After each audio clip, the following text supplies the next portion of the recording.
hukum apabila hak asuh anak ini akan diterima atau diambil oleh suami. Ini kan anak-anak yang masih di bawah usia berapa tahun ya, 14 tahun kalau nggak salah ya, tolong dikoreksi kalau saya salah. 14 tahun itu termasuk anak-anak yang di bawah dalam asuhan ibu ya guys.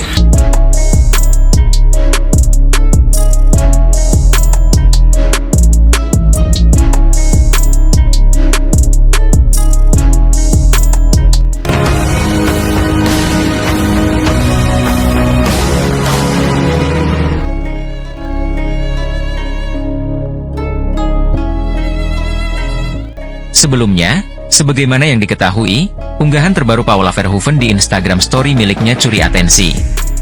Hal ini karena model berusia 37 tahun tersebut tampak sedang berpamitan kepada anak-anaknya. Paula Verhoeven mengunggah video tengah berada di mobil bersama dua anaknya.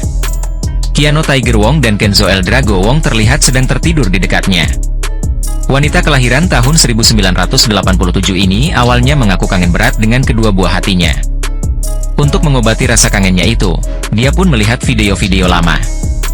Mama kangen sekali sama Keanu Kenzo. Lihat video-video lama kita udah sedikit mengobati rasa kangen mama, kata Paula Verhoeven di Instagram story pribadinya. Lalu Paula Verhoeven mengungkap akan berangkat kerja ke Belanda. Dia bilang seharusnya anak-anak ikut, tetapi ternyata belum bisa. Mama harus kerja dulu ya ke Belanda sayangnya mama. Harusnya anak-anak mama ikut, tapi kodarullah belum terjadi, lanjut Paula. Wanita yang sudah 6 tahun menikah dengan Baim Wong ini kemudian mengungkapkan harapannya agar kelak bisa jalan-jalan lagi bareng anak-anak. Doa Paula akan selalu bersama Keanu dan Kenzo. Insya Allah kita bisa jalan-jalan lagi ya sama mama, dan kumpul bertiga lagi. Semoga Allah tolong. Amin.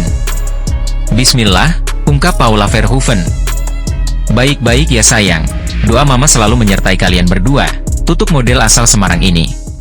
Nah, gimana nih menurut netizen yang terhormat? Silahkan berkomentar ya.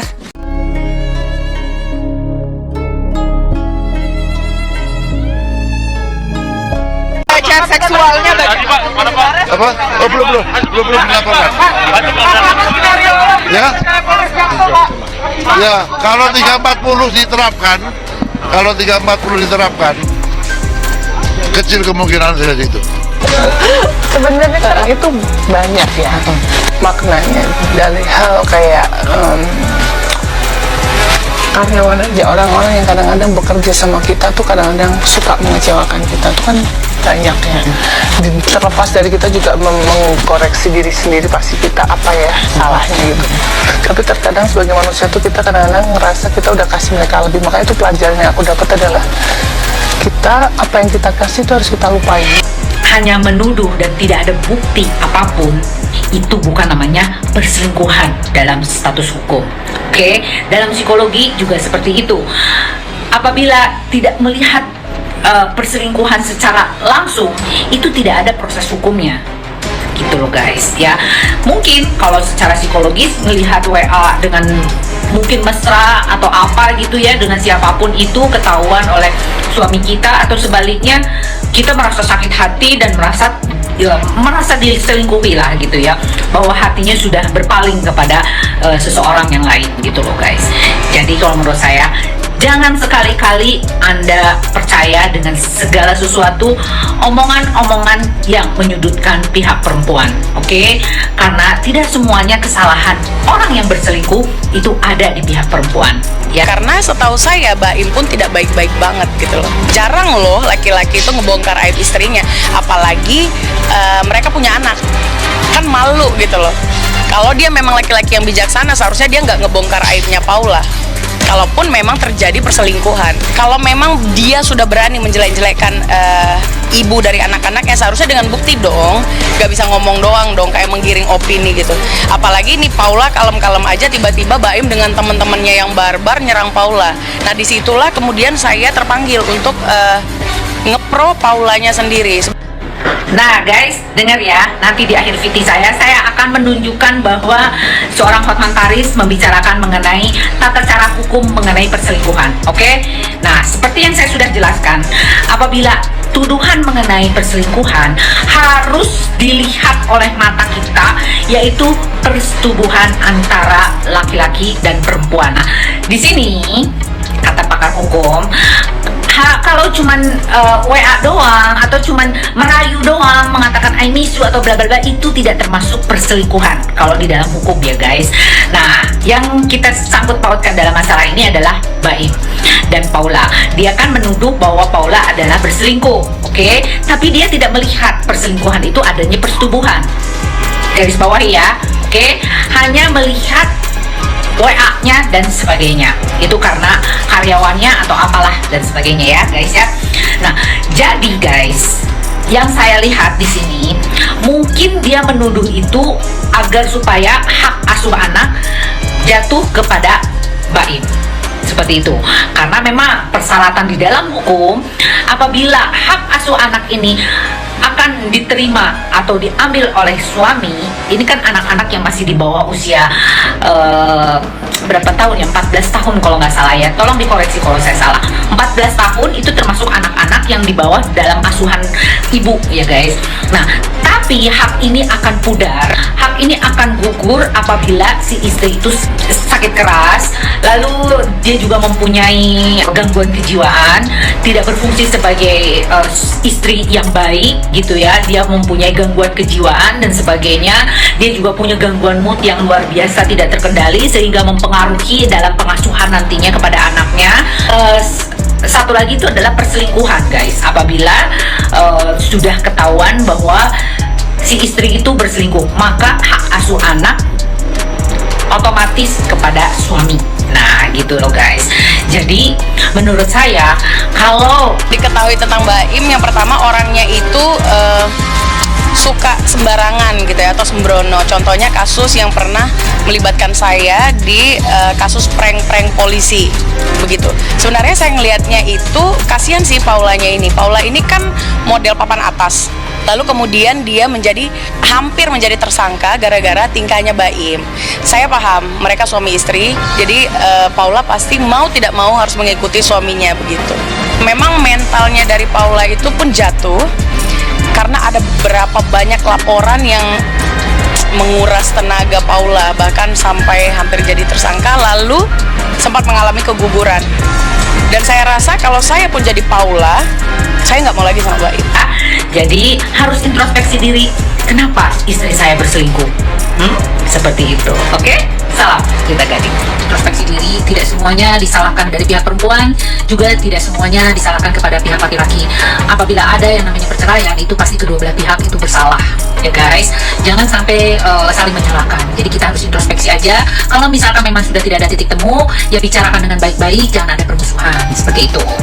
Namun tuduhan-tuduhan yang dilontarkan oleh Mbak Wong, kita kan nggak pernah tahu ya tentang apa yang menjadi praduga tak bersalahnya ini nih gitu loh. Karena yang namanya orang sudah selingkuhan, kalau di dalam undang-undang itu perselingkuhan apabila dia melihat dia sedang bersetubuh dan sebagainya, seperti itu.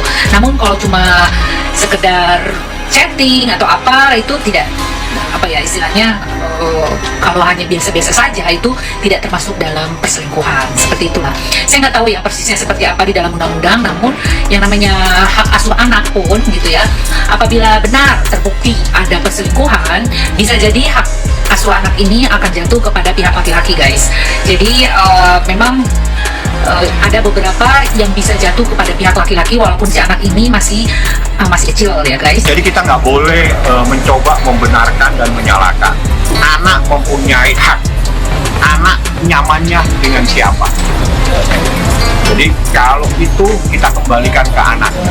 Di dalam peraturan maupun surat edaran mahkamah maupun jurisprudensi tidak pernah ada satupun putusan yang menyatakan hak asuh anak ada di tangan ayah, tapi ibunya dilarang bertemu. Tidak pernah. Pasti ada kalimat memberikan akses seluas-luasnya kepada siapa yang tidak mendapatkan hak asuh anak untuk bertemu, untuk memberikan kasih sayang tanpa dibatasi. Artinya tidak boleh ada pembatasan. hanya secara yuridis hak asuh itu ada di tangan siapa untuk memulihkan proses pendidikannya, proses perawatannya dan sebagainya. Itu ada di salah satu, karena orang sudah bercerai, anak ini harus ada kepastian ada di mana. Tidak mungkin dikasih ngambang ke sana kemari kasihan anaknya, makanya dibuatkan keputusan hadona, hak pemeliharaan, hak perawatan ada kepada salah satu pihak. Nah, di dalam salah satu pihak, katakanlah pihak A, ada kalimatnya tidak boleh menghalang-halangi. Seperti hilang ingatan, dia punya gangguan kejiwaan, lalu juga dia berselingkuh, lalu ada beberapa poin lagi lah ya. Oleh karena itu, mudah-mudahan gitu, hal tersebut tidak menjadi bumerang untuk mereka berdua, karena bagaimanapun juga yang namanya pernikahan pasti akan ada riak-riak kecil di dalam kehidupan rumah tangga. Namun apabila ada harga diri dari salah satu pihak merasa dijatuhkan, merasa tidak dihargai, maka kita boleh saja marah, boleh juga kita keberatan dengan hal tersebut.